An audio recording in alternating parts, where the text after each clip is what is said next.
those nice applause. A little bit more about myself. I like anything outdoors, basically. I live in Knivsta. I got 2 kids, 1 wife. Live in a small house with a big unkept garden. That's basically me. I work in Uppsala office with 9 monkeys there, divided in 2 teams. Might be 2.5, 3 teams, depends on how you see it and how you look at the future. There's one team called Bill. They manage the Hadoop infrastructure, and then we have another team called Bull, and we write application support on the Hadoop infrastructure. This is the Uppsala office. We do a lot of Java, some guys working, and we have some operational stuff over there. A very nice entrance as well. Please come visit us. We have fika twice a day, basically. So you're very, very much welcome. All right, so let's look at the agenda. Today we're going to look at why we need an architecture for processing data. Why don't we just use a regular Postgres or whatever? We're going to look a bit on the underlying theorem of the problem, the CAP theorem. Then look at the Lambda architecture. Then what we do with Lambda at Klarna. If we have time, we move into a specific problem that we solved here at Klarna. And after that, we look at the CAP architecture, which is a runner-up in these processing architectures. A small Kappa case study was a bit hard to actually find a good case study, but I found a drawing anyway. We're going to look at it. And then we're having a sort of a face-off between these 2 architectures at the end of it. So, but why do we really need an architecture for data processing? Why can't I just take my Postgres or an arbitrary NoSQL database and use that one as my data storage and processing layer? Well, it works fairly well as a startup when your data set is small and your data rate isn't that high. But once you start adding requirements, start adding customers, start adding traffic, you all know it stops working. It sort of grinds to a halt eventually. Someone wants to use the data to do analysis on it, but he wants very low latency on it, so he starts doing analysis on the production database, and you all know what that means for the serving, the web fronts that needs quick services. So we actually need to architecture something that can sort of cater for all these needs. And I promise you, Postgres will be part of it, and also a lot of NoSQL databases.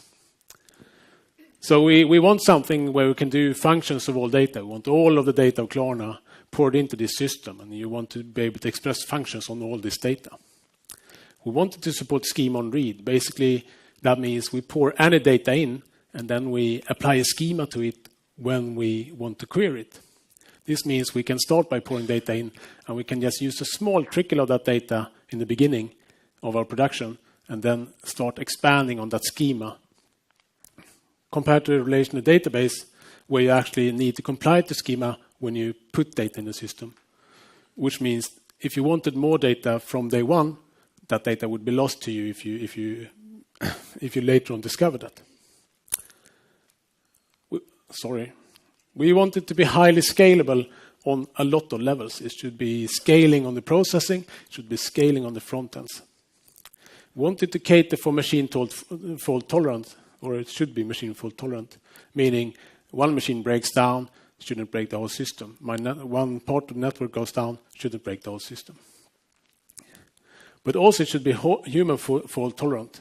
I never met a developer, never met a product manager that managed to put up requirements up front for a system that holds through the whole life cycle of that system. I never met a developer that didn't write a bug. You want to fix these bugs. You want to develop these models. You want to evolve the system. We need an architecture that can cater for that, where we can actually evolve our schemas over time and the way we process data.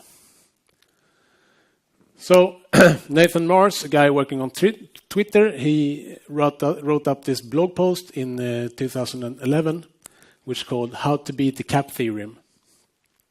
We're going to talk about the Kappa theorem in a couple of seconds.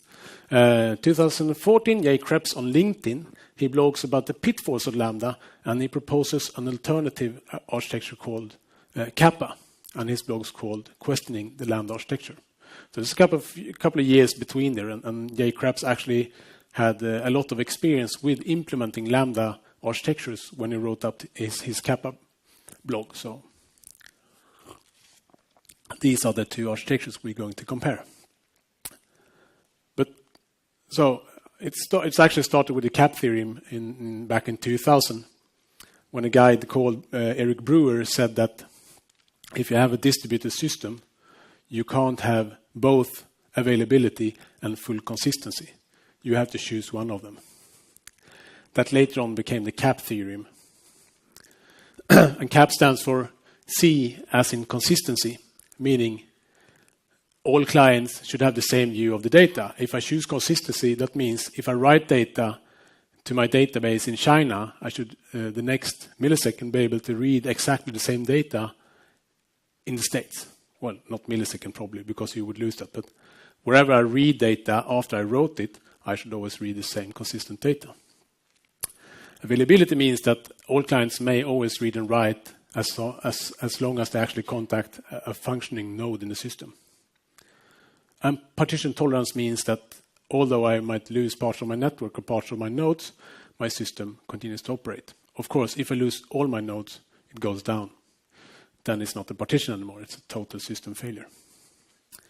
But so Brewer said, you can only choose 2 out of these 3. You can never, ever have all 3.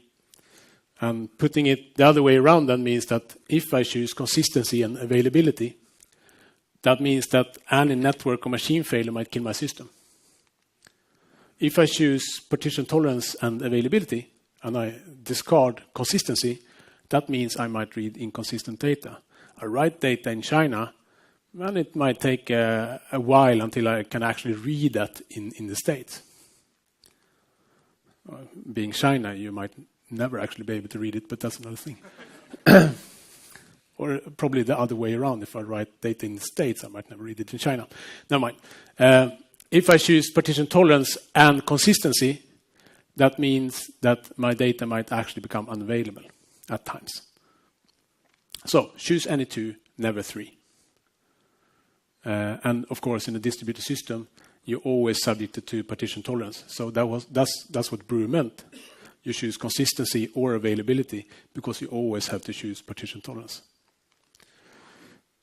So let's place some well-known data processing systems on this map. And first we have the old traditional RDBMS, like a Postgres or an Oracle database. Those are traditionally built on a one-server solution, which means they actually don't have partition tolerance. So they can actually choose both consistency and availability. HDFS, on the other hand, is partition tolerant and consistent. It's not always available. Why? Because HDFS has a name node and it's a single point of failure. All transactions go through that name node. If that one goes down, it will keep consistency of the data, but it won't make it available to you until the name node is up and running again. And traditionally, you would place DynamoDB on the partition-tolerant and the accessible part of this map. Because, it was basically best effort consistent. However, in later releases, you can actually, as a client, choose if I want to do a fully consistent read and then, lose some availability, or I want a very quick read and then I might lose consistency. So a lot of these NoSQL databases coming, they actually can be configured to run in different modes of the 2 pieces of the 3 pieces of the Kappa theorem. Interesting. I think Kafka can also be configured to be either PA or PC, depending on setup. So basically, again, what Brewer said was, if there is a possibility of network partitions, you cannot have both availability and consistency. But Robin here is very persistent. He says, aren't there any system that can actually provide all 3 parts of Kappa? Batman, being well known for his sarcasm, says, yes, you can find those. Ask any salesperson or popular magazine. By the way, what is Robin's pants made of? I have no idea actually. It's fish scale or whatever. It's very, very nice looking anyway. All right, so that was the CAP theorem, and that was sort of the basis of Nathan Marr's blog post. He said, how can we beat the CAP theorem? That's why we had to go into that part of it. But then he says, you can't. Yay, why? So he says, you can't beat the CAP theorem, but you can actually write up an architecture where you can isolate it and put the different complexities of CAP in different boxes in your architecture. And by that, you can actually reason about CAP, and you can choose to have CA somewhere and CP some other in your system, which means you can reason about the SLA and what happens if that goes down, yada, yada. But he took it one step further and said, I don't just want an architecture that caters for machine fault tolerance. I want it to also cater for human fault tolerance. I want my system to be able to, my process systems to be able to evolve with demands or bug fixes. And to do that, he figured that I need to be able to recompute my whole model as many times as I want to. And to be able to recompute my model from the beginning of time up until now, I need an immutable master data set. I need data that's only appended. It's never updated or deleted. It's only added to. So recomputation and immutability is two really strong things in these architectures we're going to look at. So I figured, I got new data on one side, there.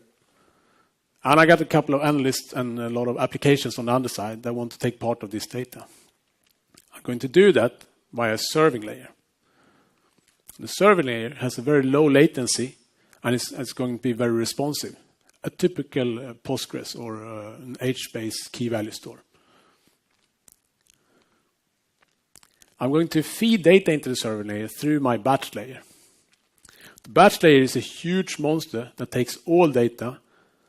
All the mutable data is stored actually in the batch layer. It takes all that data, computes a huge batch every day or every hour, but with a high latency. We're talking hours, days, months, years, basically. Hopefully not years. And pushes that one to the serving layer as a big chunk. And this big chunk, whenever it arrives at the serving layer, it replaces all that was ever known before that in the serving layer. So the total truth is in the batch layer. And that's recomputed every day or every hour, or hours, days, weeks. So it's immutable. It can do functional data. That means the computation can be very accurate, but it has a very high latency. And as we see, the serving layer was supposed to have a very low latency. So how does that fit? It doesn't if you don't add a speed layer as well. So Nathan thought, let's cater for real time. Let's add a speed layer. And the speed layer, it can do a function of the latest data. It can't do a function of all data. You can't have all data in memory. And the speed layer is supposed to be fast. So it does function of the latest data only, but with a very low data latency. And it feeds this data into the serving layer and lets this data offset the latest batch. So this means that now we have a model in the serving layer that's built up from the big batch and then offsetted with the speed layer. The speed layer might be slightly less accurate because it can only do function for latest data, but it has much lower latency. So with this, we now have a low latency serving layer. But Nathan wanted to also be able to reason around this, so let's reason around it. What happens if I lose my batch layer? Well, the batch layer pushed big batches once a day, right? So the serving layer, it probably already has a batch if we've been continuously up and running. So then it has a big chunk of data, and the speed layer is still working. So it will continuously offset the data in the serving layer. So what do I lose? Well, I lose accuracy because the speed layer was less accurate because it can only do function of the latest data. What happens if I lose the speed layer then? Then I lose latency. I have the batch layer. It pushes big data chunks once a day, once a week. But now I can't offset it with my latest data. So now my latency is up until that time I get the next batch. So I lose latency until I get the speed layer up and running again. What if I lose my serving layer? Then my web fronts, of course, can't work, right? Well, the nice thing with this architecture is that the serving layer is totally reproducible from the speed and batch layer, which means they also scale very well horizontally. So if I lose one serving layer, I just redirect my analyst applications to another serving layer. If I deploy 2 of them, at least. All right. So by all means, feel free to ask questions at any time during the presentation. Sorry for not saying that earlier. So let's look at the use case at Klarna where we implemented Lambda. So what's the state at Klarna? Well, we have a lot of different data producers, lots of small services producing data. We have quite a lot of external data coming into the system as well in terms of credit assessment or credit scoring and stuff like that. We have a lot of formats. I mean, these external services, we can't really decide on that format.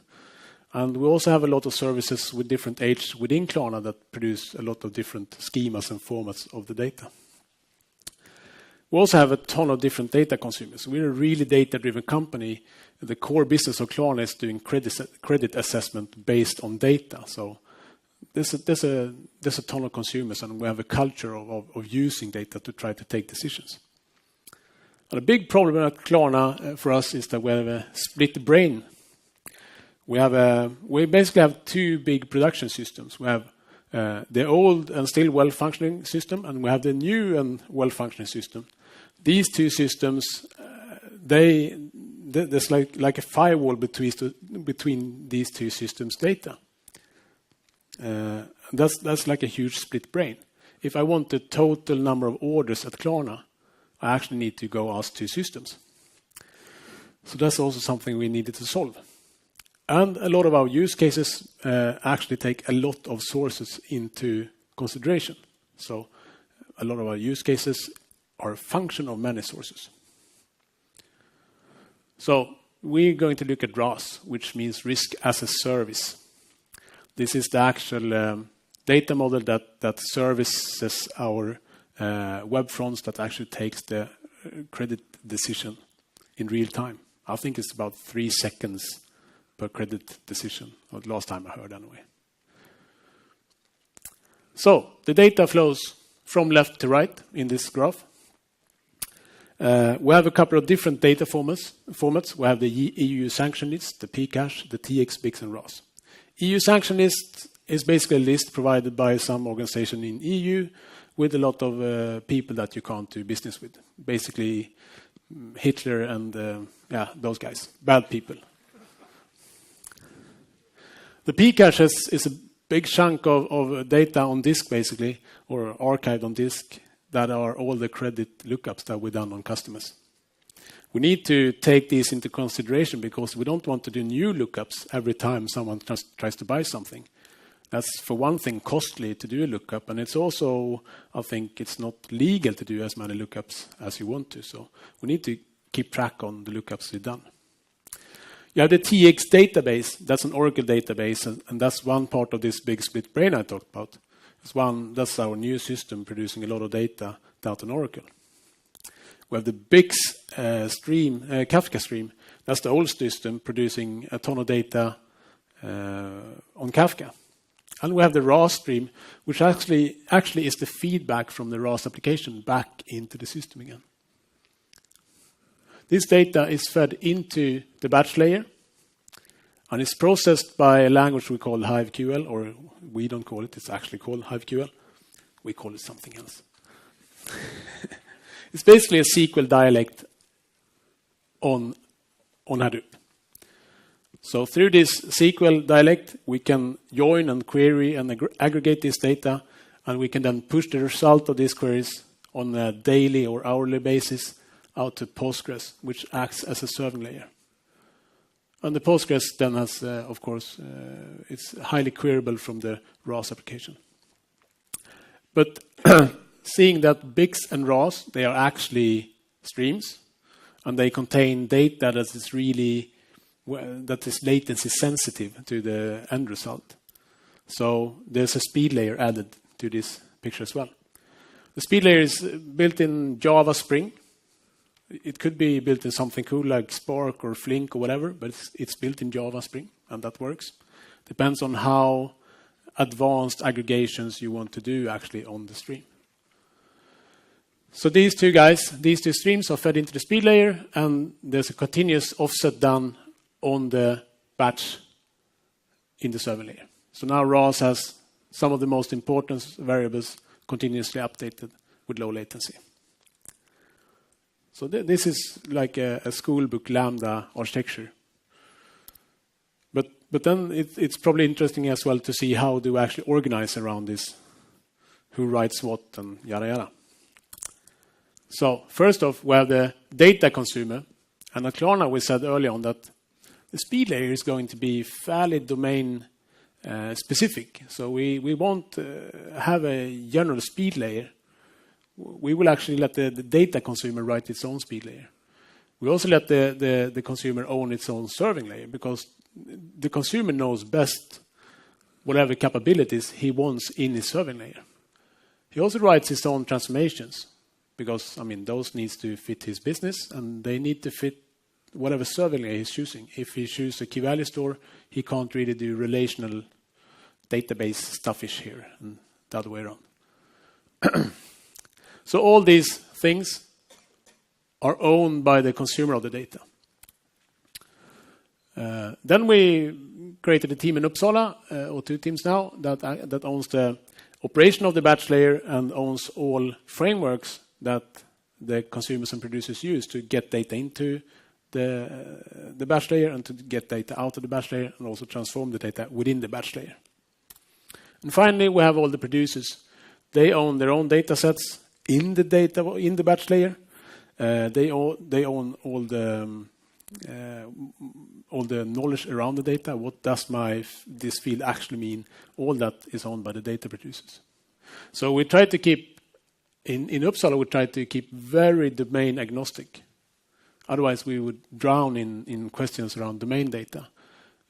We try to instead let consumers and producers talk to each other about what data is available.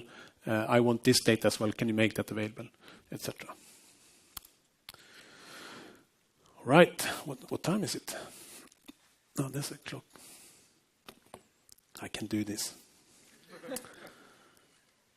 So we learned a lesson. Loading is hard. Getting data from the batch layer to the serving layer, that's a really painful process. So we have this. That's not the lazy button. That's the lazy button. So we have this big batch layer pushing a daily big batch of being the function of all data to the serving layer.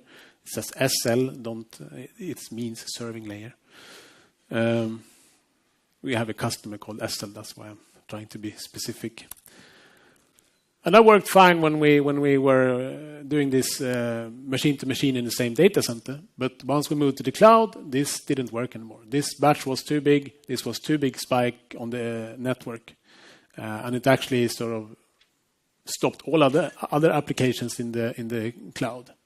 So we funneled that data traffic, and that meant that the batch could not be pushed daily anymore, because it took like 30 hours to actually stream it over to the cloud. So it wasn't a feasible solution anymore. So we had to solve that. But someone actually already solved it for us. Yay! There's this guy called Kleppmann, he's German, I think. He wrote up this small plugin to Postgres. He calls bottled water. And what that one does, it streams it replicates a Postgres database to a Kafka topic. We thought we might be able to do the same. And we did. So we took yesterday's state, yesterday's batch, and today's batch, and we created daily delta. Those deltas are, from what we've seen, they are like so small you can't even compare them to the full batch. This daily delta is then pushed as updates and deletes to the topic, the Kafka topic. And now the serving layer can get the full state of the batch by consuming the topic from point 0 to up to now. That means the topic holds the full state of the latest batch produced in the data vault. Now moving to the cloud, this means that we replicate, or what we do in the cloud is that we replicate this topic to another topic in the cloud. And now the serving layers in the cloud can read locally or more closer to themselves the same data that was produced here. Right, so moving on to Kappa, or J-Krebs beef with Lambda, as I like to call it. So J-Krebs, he wrote his blog roughly 3 years after Nathan Mars wrote his blog. He worked at LinkedIn, and he had a lot of experience with Lambda at that point in time. Also, on the streaming scene, there had been a lot of changes. It had really boomed. So there was a ton of new tools that actually was now fit for production, like Kafka and Spark, Storm. So streaming had really become production grade during these 3 years since Nathan proposed Lambda.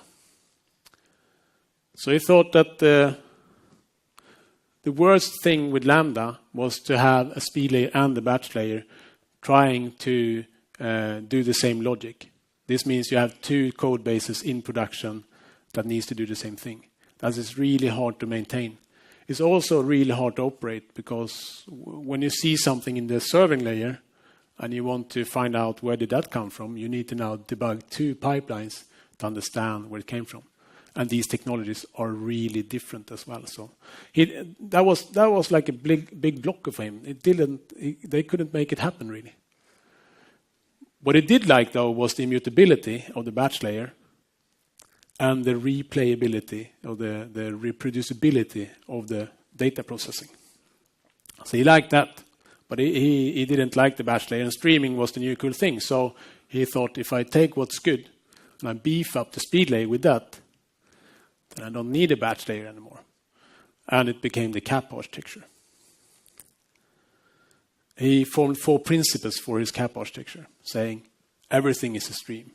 If you push batches every day, that's basically a stream of very big messages. Everything is a stream, according to Jay. And theoretically it is. In practice, it might not be for all companies. And he installed the immutable master data. That was all good. He wanted that. He wanted the replay functionality. But also he wanted this to really be a single analytics framework. This was really important to him. He talked about KISS, keep it simple, stupid. So simplicity was a big drive in this architecture, which is a really good drive for any architecture, if you ask me. All right, so to the left now, he has his data stream. It's not new data anymore. It's actually a data stream. It has to be a stream. And it feeds this stream continuously into his stream processing engine, being Storm, Kappa, Storm or Spark or Java for that matter. And that one continuously updates the serving layer in a specific table, and then you have applications and analysts reading from that one. This is, I mean, you now get the concept. It's fairly similar to the Lambda architecture. Now we wanted the recomputability as well. That is done by actually just starting a new updated job in the stream processing layer, reading from the data stream, which is still immutable and canonical. So it holds all the data. That's the full truth of what you ever did. You let that job run. It will take a while. It will have to catch up because it's doing function of all data now, actually. And eventually, when it's done, it will push to a new table in the serving layer. Once that one is up to speed, you redirect your applications and analysts to that one, and you kill the old job. So now you have managed to actually cater for this human error that Nathan wanted to cater for. You can update your models or fix your bugs in production. Right, so let's take a quick look at how ASP Gems, a company that I found on the internet, drew up their Kappa architecture. Pretty. I added the colors, by the way. So white and boring before. Right, so at the bottom, they have their Hadoop and Teradata clusters. This is sort of the master data set. And they probably do some processing and stuff here as well. I didn't find much on this. I talked a bit to the architect, but yeah, so I'm winging this a bit. In the middle, they have their all-important streaming platform. It's built with Kafka and Spark. So Kafka has, in this example, I talked to him, they have like a buffer of 3 months or something in Kafka. So they can do recomputation 3 months back in time fairly easy by just rerunning the Kafka log. Anything longer than that, if you want a bigger event horizon than 3 months, then you have to go down to Hadoop and feed that data back into this system to be able to recompute that data. So that's a bit of a hassle. It sounds a bit steampunky to me. At the top here, they have their serving layers, and as you see, there's a bunch of different technologies as serving layers. That's really nice, and applications feeding on these serving layers. A neat thing with Spark and Kafka together is that you can actually query Spark directly. They seem to do that with their sort of back office applications. So if I'm going to take a guess here, but they want to provide a real robust and high SLA on their front applications. So they have their robust and nice isolated serving layers up here, but on the log search and monitoring and stuff like that, they can provide a slightly lower SLA, so they probably query the Spark directly. Spark framework. And they said that for them, the real advantage of the Kappa architecture is not about efficiency at all. I mean, it's not about efficiency of the system. It's not about performance of the system. It is allowing your developers and analysts and testers to actually write good software that on a single processing framework. Kappa is much simpler to work with. And that's a huge gain that Jay wanted, and ASP Gems confirm that gain. But who's winning? Should we all go Kappa or should we stick with Lambda? Well, if you look at the common stuff with Kappa and Lambda and ask me about it, and I'm standing here, so I'm going to answer that question. The most important part of these two architectures are the isolated serving layers. That allows you to build really scalable serving layers that can scale horizontally and globally, and feed your web applications with robust data. Both these two architectures strive to do that, and as I said, I think that's the most important piece of this architecture. On the other side of these two architectures, they also share that they're immutable. They do scheme on read. You can do function of all data, maybe with some modification on the Kappa architecture, and you can do rerunnability. So these are the good parts of both systems. What's bad with Lambda then? Well, we said it. Two code bases are hard to maintain, and two systems are hard to operate, or two pipelines. The batch load really puts a huge stress on the server layer and the networks. So if you're doing Lambda, you need to do some sort of optimization, as we figured out we had to as well. And you do a lot of unnecessary recomputations. Every day you do function of all data, although it might not have changed that much. If you're doing really simple linear aggregates, then you might just have, you could get away with actually just doing incremental processing. But Lambda as a base plate doesn't do that. So that's also an optimization you would have to build on your own. And that adds complexity, of course. So what's bad with Kappa then? Well, Kappa only operates on streams. And reality is not everything is a stream. It can be a stream, but it isn't. So that's a con for Kappa. And also big volumes require some archiving and replaying that I haven't seen really good solutions for yet. I'm sure they will come. But today it's more a steampunk approach to feed data back, real old data back into Kafka. Thanks. To be able to replay a big event horizon with a big event horizon. Putting them next to each other, the good parts now. Kappa presents a smaller code base. That's always a really good thing. The stack is also smaller. That's also a really good thing. The load is much more linear. Loading to the serving layer happens continuously. Of course, you will have some sort of spike when you redeploy your process and do the full reprocessing. But it's argued for that will probably even out if you have a lot of different pipelines. And of course, the batch layer could also even out, but we tend to see that everybody wants to wait for an update and then push the daily data to the serving layer, which means that everybody tries to push at the same time during the day. And Kappa only recomputes at need. As I said, Lambda recomputes all the time.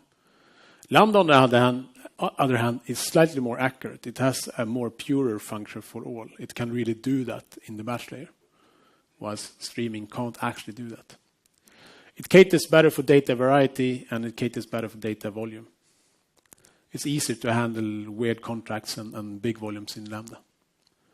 And also I like with Lambda is that the full replay is actually part of the normal flow with Lambda. I personally have a problem with architectures where you have a normal flow, and then when you want to do a recomputation, then you actually have to start pulling levers and run in the right direction and sort of spin around 3 times to make it happen. If you do something of that wrong, something unexpected happen. So I like it to be part of the normal flow because then it's well tested and well proven. So can we have Kappa at Klarna? Can it replace Lambda? Yes. Can it do it today? No. We have a couple of really big relational databases that we could start streaming, of course, but streaming a relational database doesn't get you an event stream. It gets sort of a data shift stream, and that's not good enough to actually process in any streaming framework yet. So we probably need to rebuild some stuff to sort of replace Lambda. But nothing stopping you from actually starting doing Kappa. If you have a use case where you're only dependent on today all of the streaming data, then of course you can build a Kappa architecture. It is much simpler in a lot of senses. So use that one, please, if it's feasible. But then I think I see a risk with Kappa, and that's since you have this, usually have this sort of Kafka buffer with, let's say, 3 months or 6 months buffer.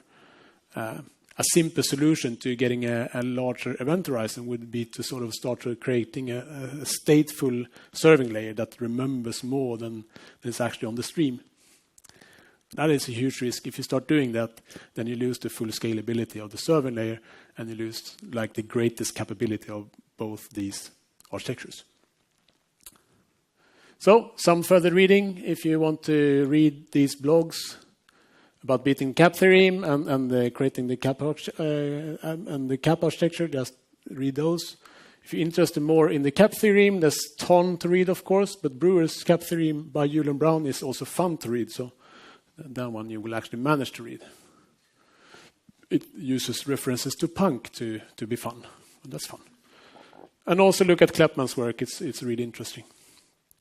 And also, come to Uppsala. We're happy to talk to you about both Kappa and Lambda and try to convince us. We will try to convince you, and we will try to change this for the better. And now, questions.